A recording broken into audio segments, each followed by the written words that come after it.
Dokter RSUD Sumedang yang tangani ibu dan bayi saat persalinan hingga meninggal dunia akui lalai.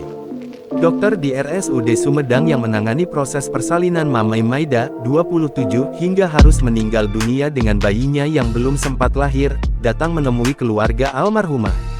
Pertemuan dilakukan di Balai Desa Buana Mekar, Kecamatan Cibugel, Kabupaten Sumedang, tempat tinggal keluarga Mamai Maida, Rabu, tanggal 4 Oktober tahun 2023, malam. Dalam pertemuan itu, suami Mamai, Ardiansyah Afandi 30, menjadi sentral.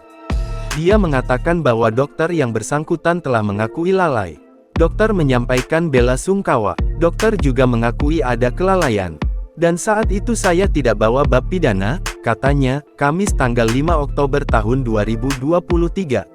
Ardiansyah sebelumnya akan membawa kasus meninggalnya istri dan anaknya akibat kelalaian itu ke ranah hukum. Namun sebelumnya dia akan melapor, dia mendatangi gurunya di pesantren Cikalama, Kecamatan Cimanggung, Sumedang. Oleh gurunya, Ardiansyah diminta untuk melaksanakan salat istihoroh. Dia juga diberi wejangan bahwa jika kasusnya berlanjut, akan ada autopsi. Gurunya menyampaikan bahwa dia tidak rela jika jenazah Mamai digali untuk autopsi. Dia lalu istihoroh. Hasilnya adalah Ardiansyah harus berani memaafkan.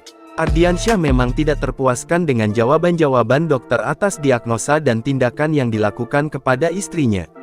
Namun, ketidakpuasan itu cukup ditelan sebagai kenyataan pahit. Terpisah, pelaksana tugas PIT Direktur RSUD Sumedang, Dr.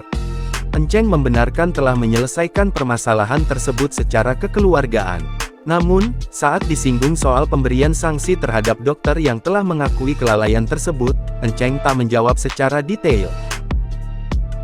Download Tribun X sekarang, menghadirkan lokal menjadi Indonesia.